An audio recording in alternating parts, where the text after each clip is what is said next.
Back again. I wanted to come on here and talk about, I don't even know what to call this. I've been in the company of a lot of people, including myself, who are in relationships, friendships, social interactions with others whom they love and they adore, and they bend over backwards for them, but the other individual hates them. I think there was a book.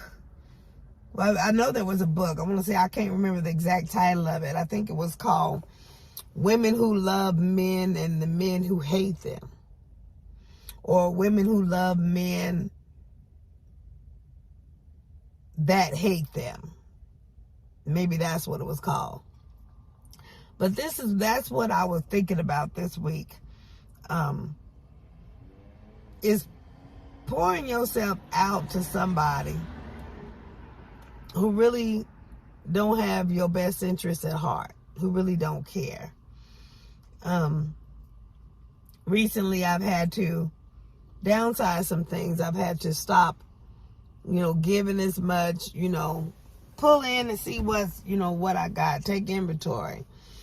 And, so that I could better myself and get the cups overflowing some more.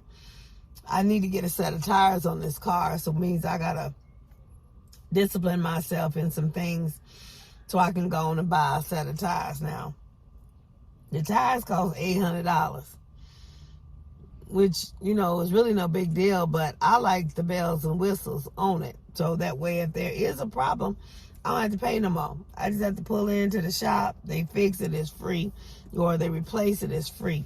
So the tires that I'm getting, or I'm looking to get, the set is $1,000. So therefore, I have to downsize some things in my life. I can't run around slapping people with a blessing as much. And in other words, I got to do me. And I've noticed, like I say, I try to keep this on me, and I don't be pointing fingers at anybody else, but I've heard this through a few other people that I am in contact with, mostly my clients, because God will show you something through somebody else in order to help you deal with your own situation. I was sitting there thinking about it and looking at it, and I led an individual to know, look, hey, I'm downsizing. I got to get some things taken care of. Giving this individual pretty much warning, don't look for me to do anything for a little bit. I got to take care of some situations in my house, simply put.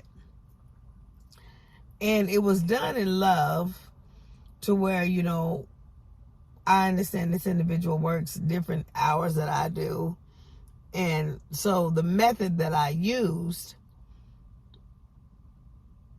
I guess they are traditional, and they didn't appreciate that.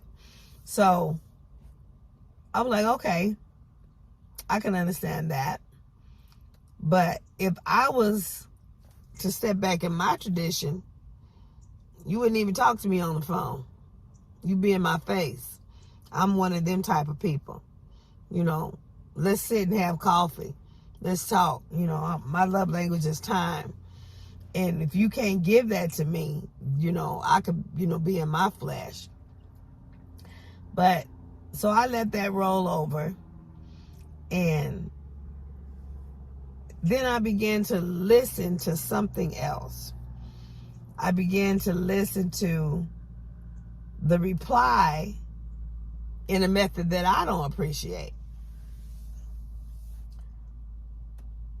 You can't know the person or know the tone or the mood of a person through a text message.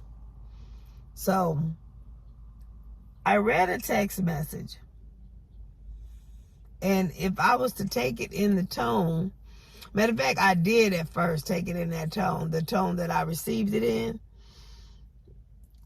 and it was like, well, let me back up. I'm downsizing to take care of some things in my house. Look, I'm doing this, that, and the other. Make sure you got, this is somebody that, I'm trying to help. I want to say build a kingdom, being a blessing, because this individual's going through something.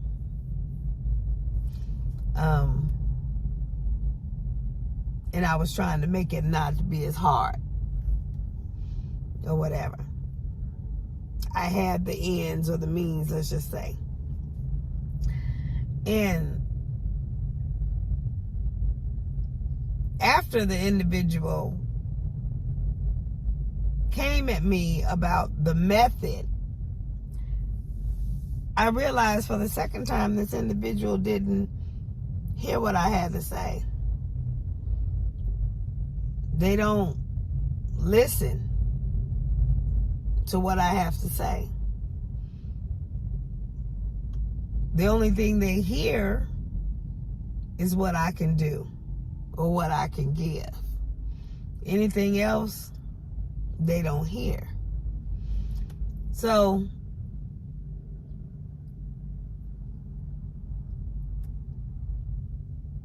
a text message came that stated, you go ahead and do your life, And when I read that, the first tone I got was I wanted to step into the flesh. And I wanted to come back and say, well, you ungrateful bastard. I'm just being transparent. That's the way I wanted to come back from through the text message. Because for a lot of time, I've been helping at every beck and call.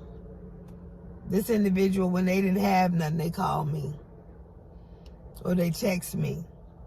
Or they, constantly. I have receipts, invoices, logs, bank statements of what I've put out, in helping this individual, in trying to be a blessing to this individual, in loving on this individual. And for them to come at me like that, it seemed ungrateful, and I was upset. I wanted to shake the dust. I wanted to just be done. But my empathetic spirit began to sit and listen to some things and look at some things and realize, what this individual's going through. The emotions and the heartache and all the things that's in the background that takes into play to where that individual may have thought to come at me like that. I count it all joy. It's a blessing in disguise, basically, because what I was asking for was a month, my birthday month. I'm just going to do me. I was born in consecration, do me, just, going into myself for a month. This month.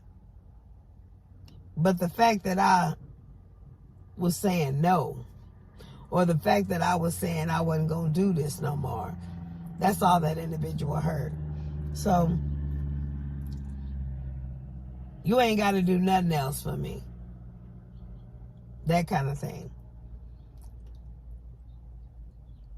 I understand the hunger pains and the situation and everything that's being dealt with. So that's why I didn't come back at that individual in the flesh.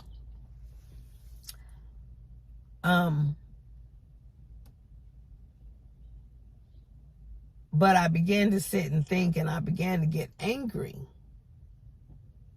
as time went on, to think the audacity of this individual, to think that I can't do nothing for myself, that I can't want to benefit my own, like I'm just supposed to be here to be a benefit to them.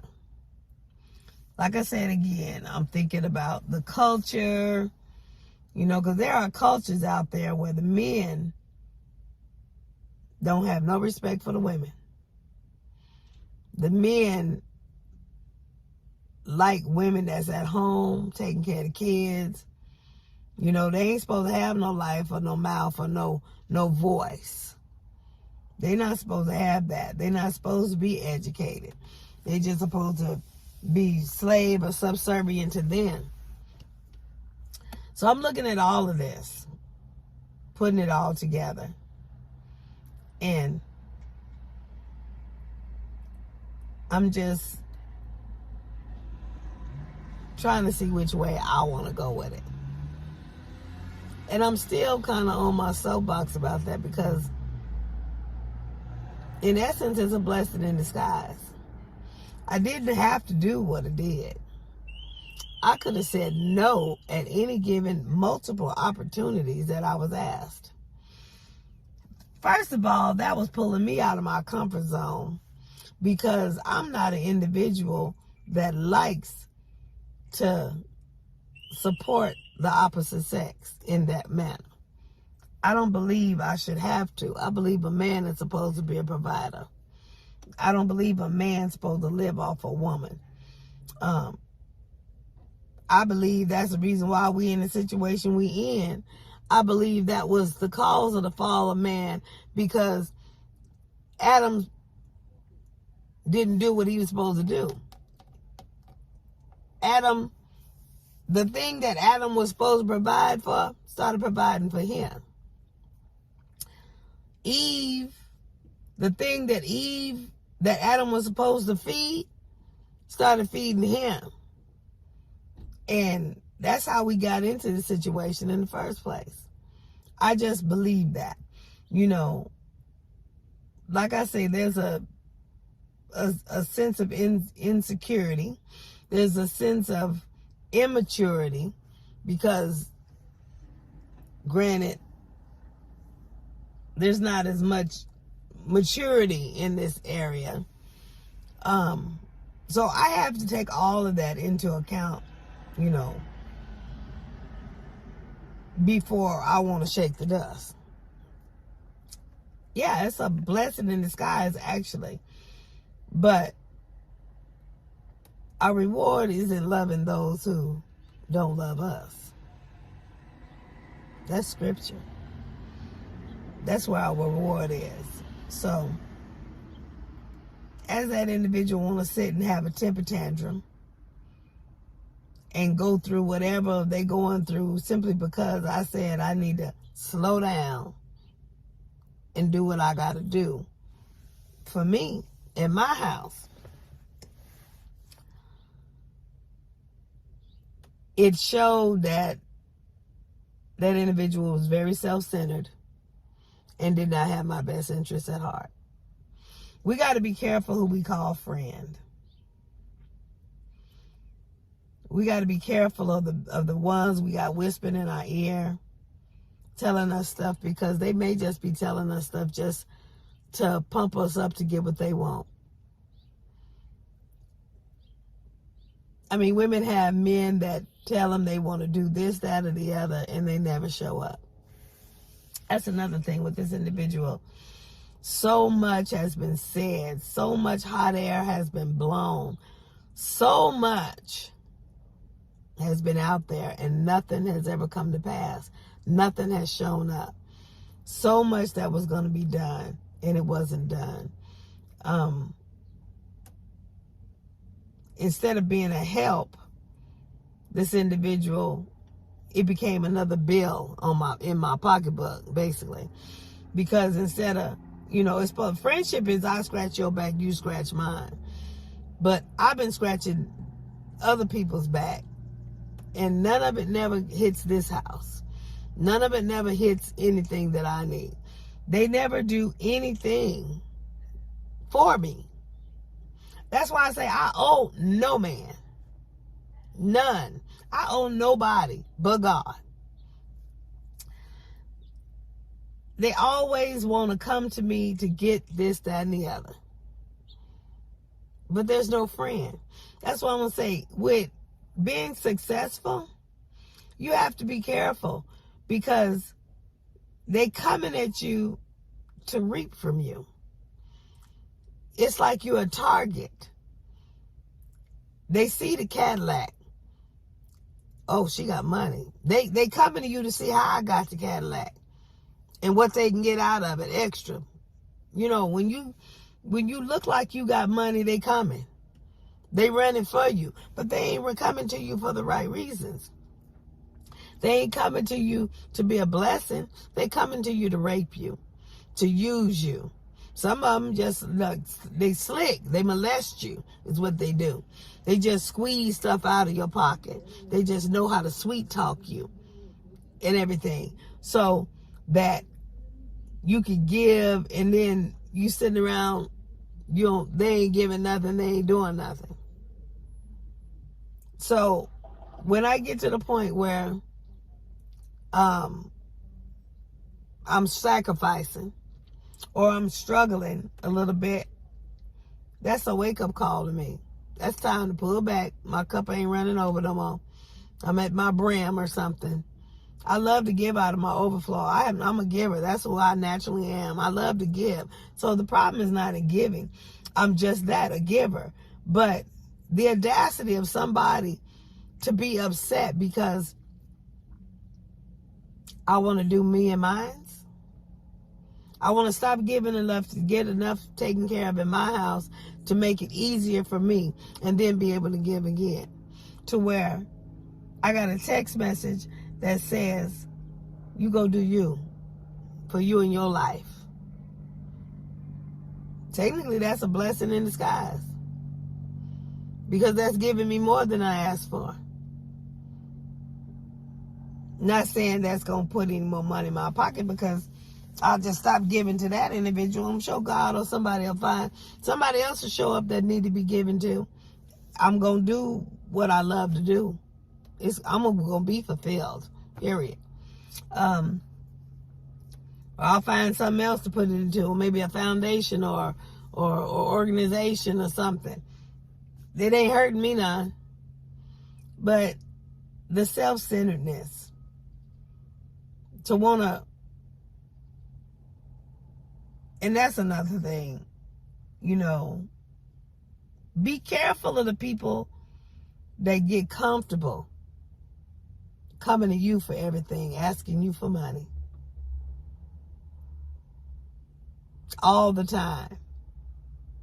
Some people got pride about that. The ones that don't have no pride, they want to come to you all the time. They just using you.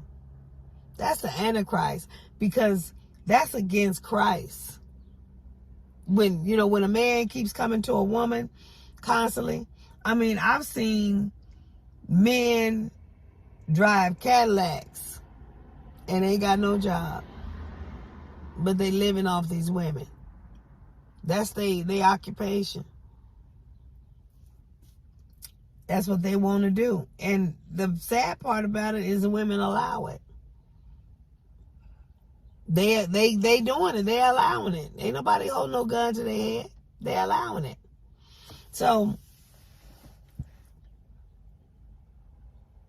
they lie when they say, we gonna do this, I'm gonna help you do this and do that, and they never help. They never do anything. They never change a light bulb. Nothing. So be careful of the friends that come into your life simply to reap from you.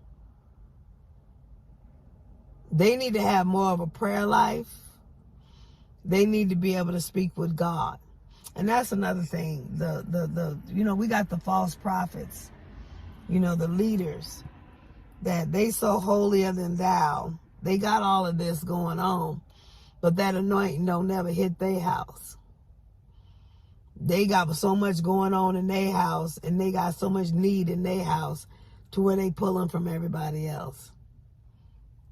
If the anointing comes to destroy the yoke for the members, it ought to destroy the yoke from the one that is coming through. But like I say, I don't understand how people could be self-centered. I guess because I'm so giving. I'm not a self-centered person. Even with all I got,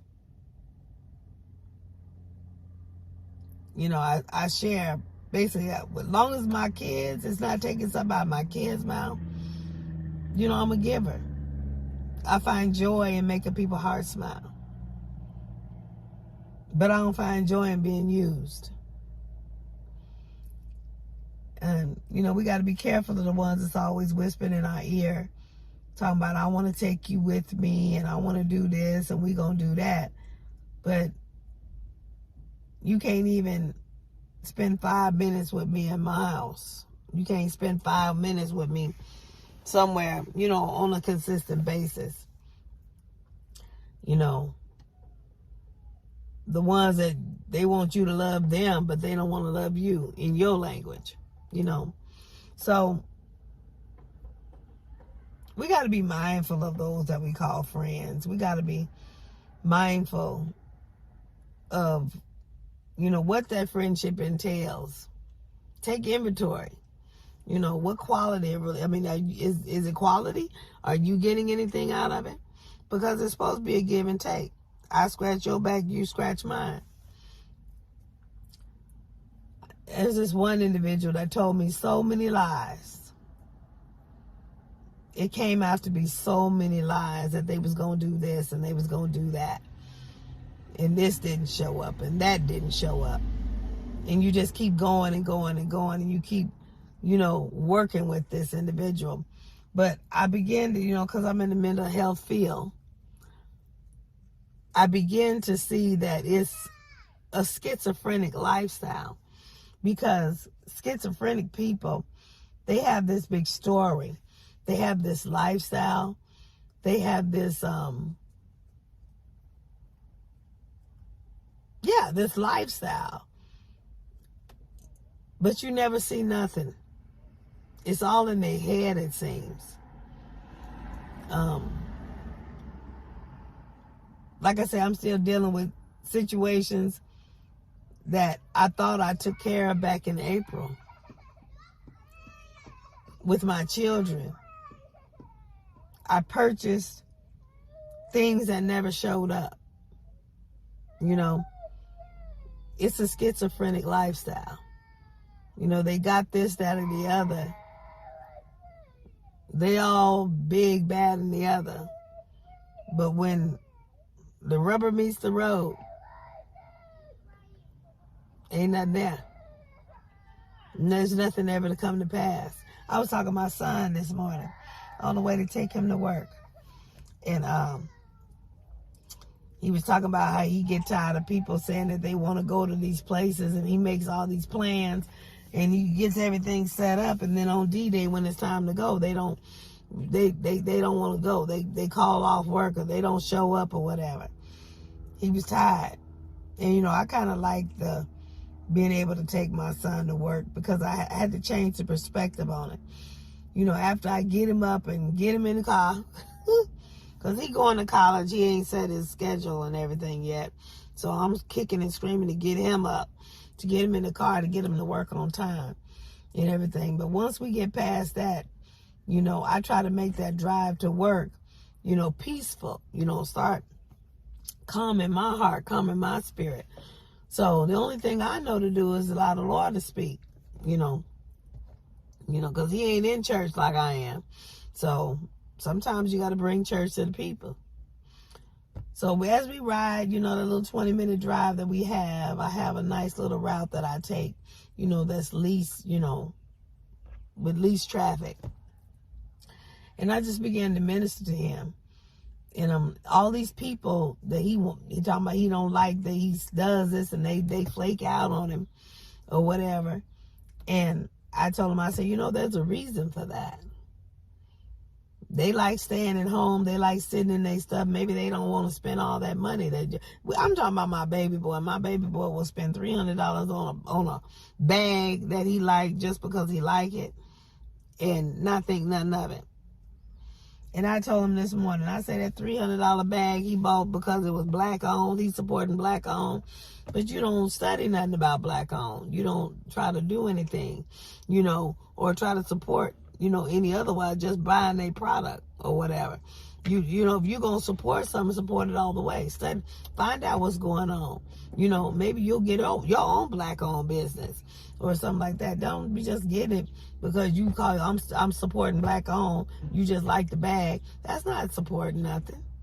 You got to support it wholeheartedly if that's what you're going to do.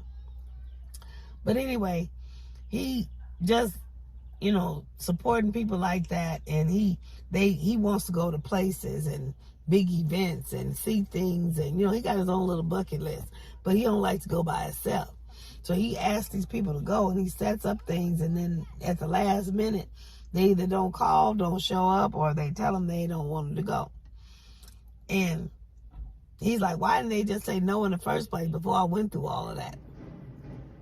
So I took him to a whole nother level. I say, well, there's a reason why, you want to go places all the time and you don't want to sit still. I say, you running from something. I say, who is Marcus? What does Marcus like to do?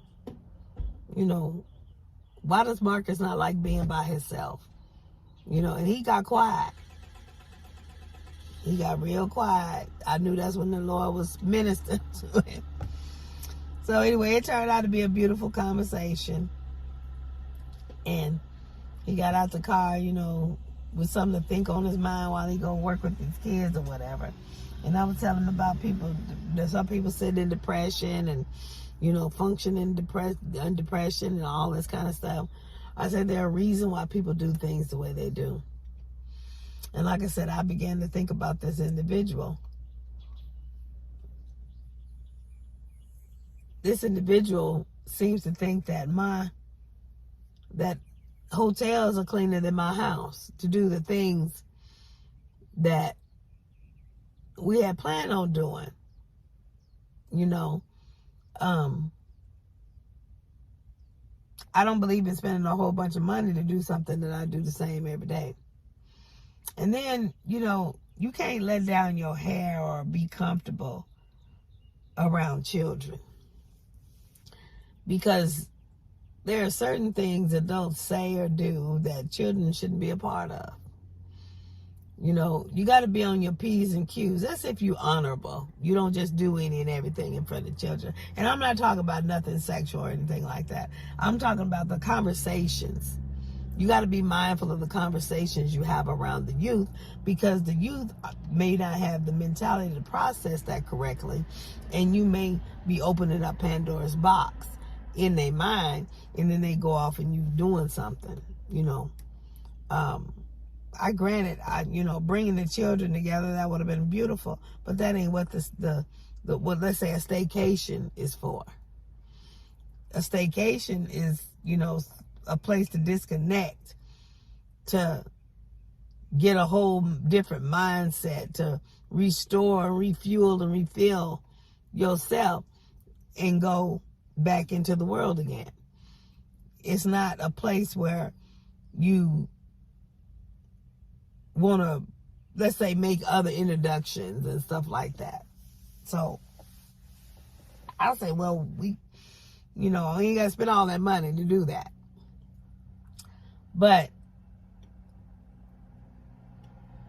make sure that you're on the same page.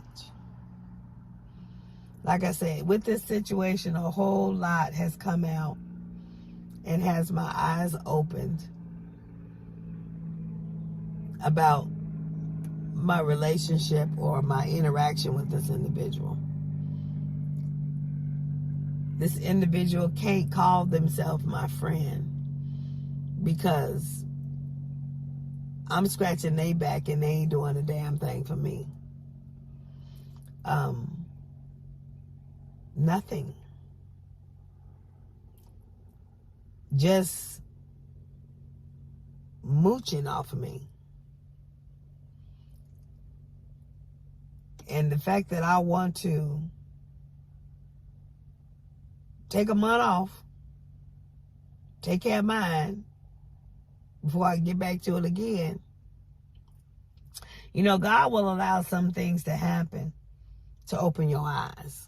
And I believe that was what happened here. This was an eye opener. Is that I'm constantly giving out to somebody who ain't giving a damn thing back to me. Not nothing.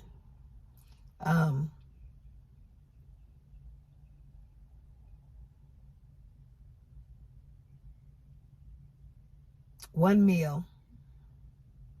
The rest of the time I covered basically, you know, business meetings, trying to talk about, you know, a project, you know.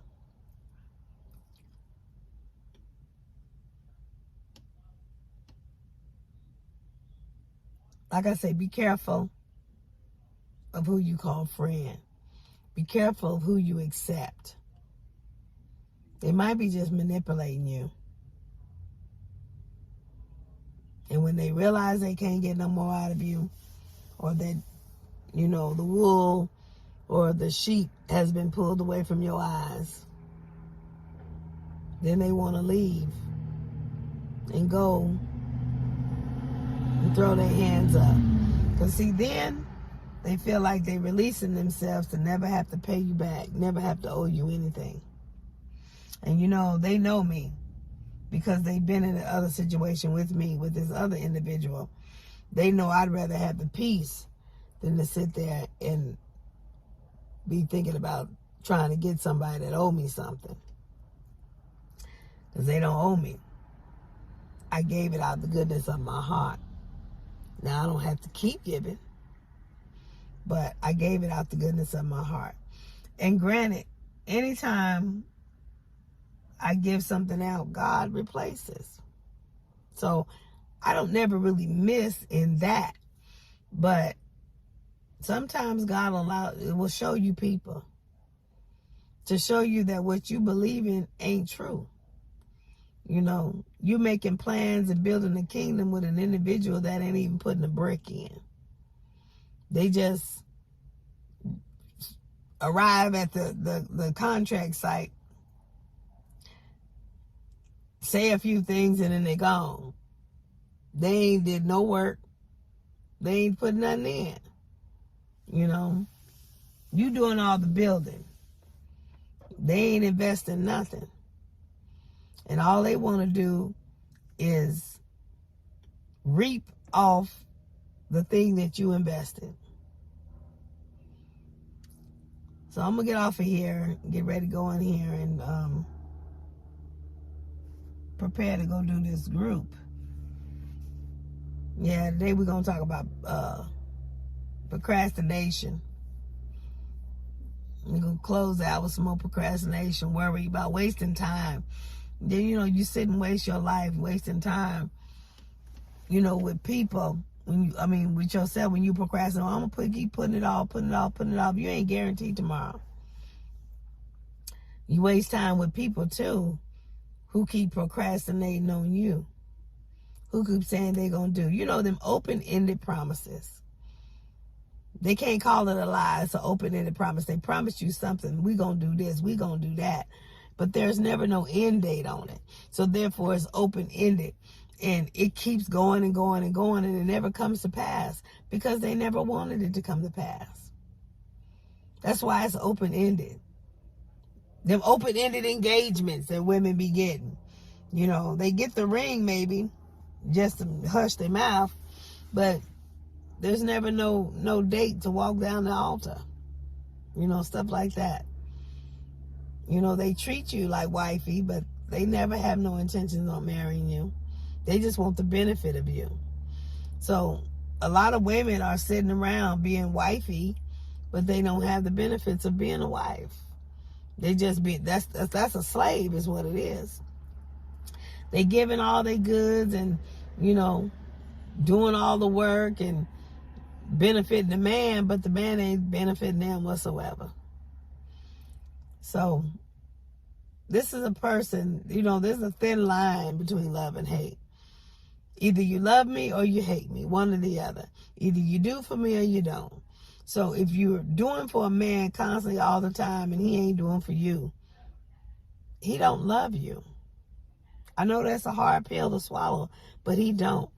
Words, they can say words all day long, but if they don't never show no action, they don't ever put no feet to what they say, they don't love you. They just trying to get out of you what they can to benefit them.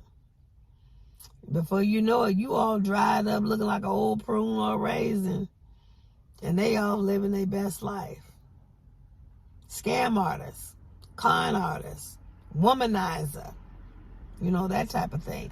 And if you look back into their history, into their childhood, you can see they have had issues with their mother.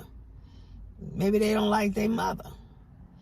So any man that don't like their mother can't love their wife.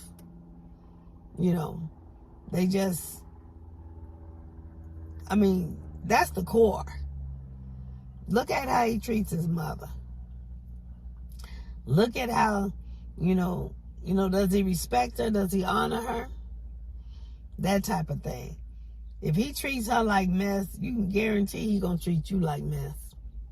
If he talks to her all kind of crazy, you can guarantee he's going to talk to you all kind of crazy. That's one thing I ain't going to put up with. You ain't going to dictate to me. You ain't going to talk to me all kind of crazy and then turn around and ask me for nothing out that same mouth. You got to eat. That's all I'm going to say about that. I ain't going to put up with stupidity. You know, they say, well, I act like a bitch. But you know what? I probably do, because I've got a lot of standards and stuff I ain't going to put up with. You know, I'll submit, you know, as long as he's submitting to the Lord and he ain't got the Antichrist flowing on in him. But I may act like a bitch, but I'm an educated bitch. That part. I ain't no ignorant one. You ain't gonna just pull nothing over on me and get over on me. That's what I'm saying. You got to be careful who you call friend. And you got to be careful of the ones that's rubbing up beside you, trying to be your friend. Make sure they're investing in you. If it's not, you scratch my back, I scratch yours, or I scratch your back. If they not helping you do a damn thing, then they ain't for you. They against you. They for themselves. So make sure you supporting the vision that you want to support and not just supporting their vision. Make sure the vision is coming together. That means you can see growth and it's building together. If not, you got to let it go. You got to shake the dust. Because how's that benefiting you? You're sitting there just giving away to somebody else. It don't make no sense. I don't have that type of heart to just take from somebody. And like I say, because I got the Cadillac and because I got the house and everything, I am a target. People comes to me all the time. They come to me all the time because they see all of this and they want from it. They don't want me. They just want what I can do for them. And that's why I'm very keen. I'm very strict. You know, I have a discerning spirit. I'm going to put up with certain things for so long. I don't mind helping people. But when it get to be too much, when I get to see ungratefulness, they was grateful when they was eating and they didn't have nothing to eat. They was grateful when they didn't have nothing. They were down to their last, and they called me. They was grateful then, but I guess that's that entitlement spirit. Like I'm supposed to give it. I'm supposed to want to do that. I don't deal with entitlement spirit. See, one thing a lot of people don't know about me because I'm quiet is Dr. Bell got a mouth. Dr. Bell got a voice.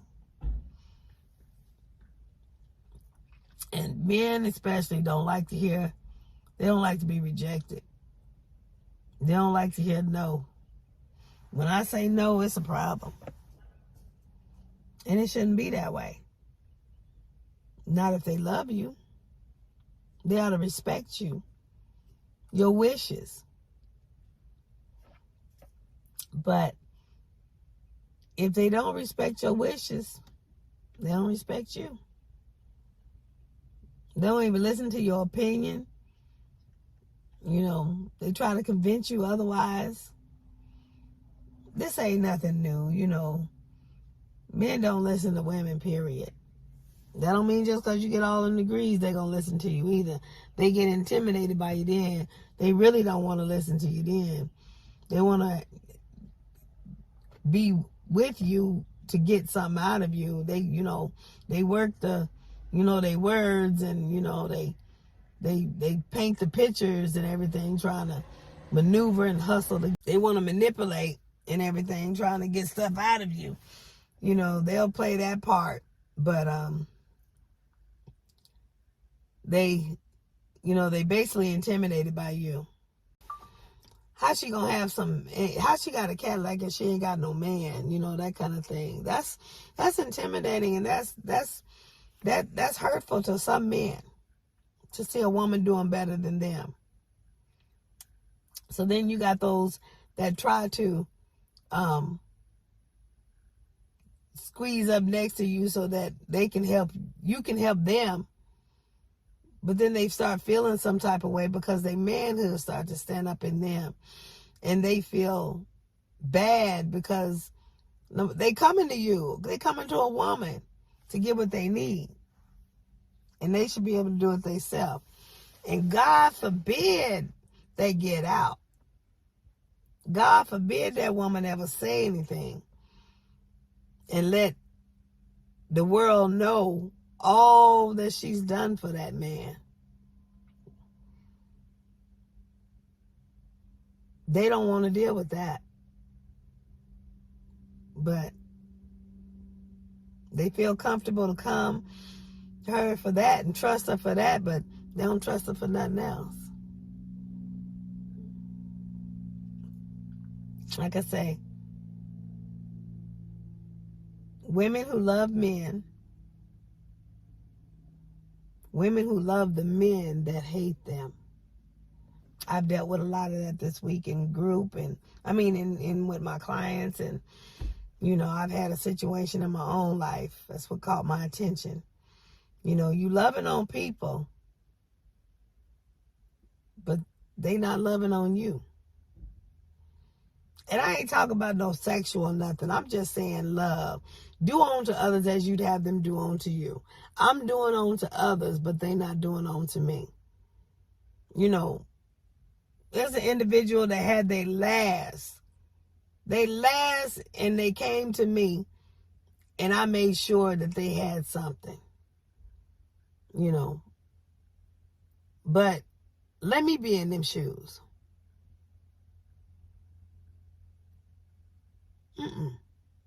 And that's the thing. I'm not the type of person to ask for a lot because I don't have to. I ask God. And God supplies all my needs according to his riches and glory. So I am a blessed woman, highly favored for real.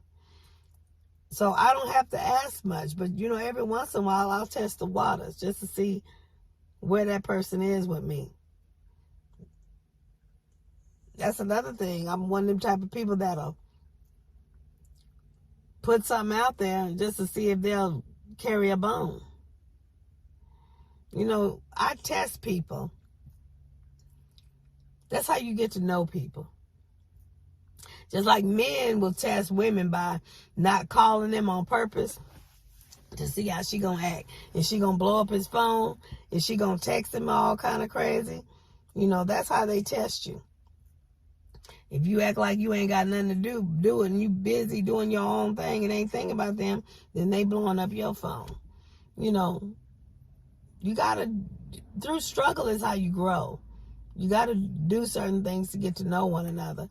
Like I said, I count this all joy that I went through this week because I got to know an individual. I got to know that it ain't all what it's caked up to be. It's not all peaches and cream. Now, there's been something else that was dropped in my spirit that I haven't looked up. You know, I haven't been a private investigator on this issue. But there was, like I say, something else brought to my attention again that I may have been treating this individual who been lying to me the whole time.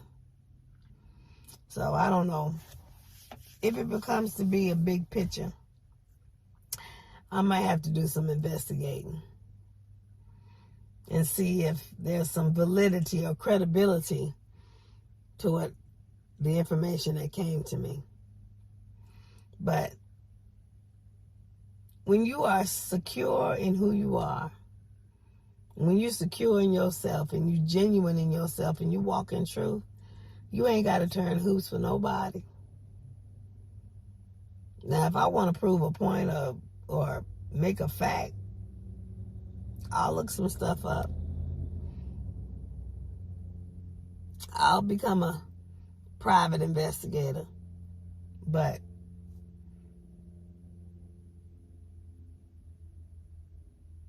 sometimes you just got to let people do people.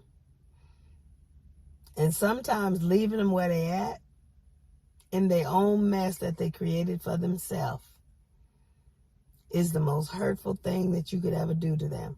You ain't got to run around trying to get a revenge. You don't. And then when you have a relationship like I have a relationship with God, God vindicates you. Vengeance is mine, saith the Lord. Touch not thine anointed. Do thy prophet no harm. That includes heartbreak, hurting them, emotional, misusing them, mistreating them, abusing them. That's anything. Don't cause one of his children pain, because he gonna take care of it. They say that's witchcraft, but that's the word of God. How you gonna say that's witchcraft? That's God's word. What, God a witch now? He created them. He created the people that, and the witch was created because they took the evil that he created too. He created evil. That's over there in the book of Isaiah. He created it all. So I'm feeling some type of way about how this individual handled me. Let's just say that. And I've gone to my father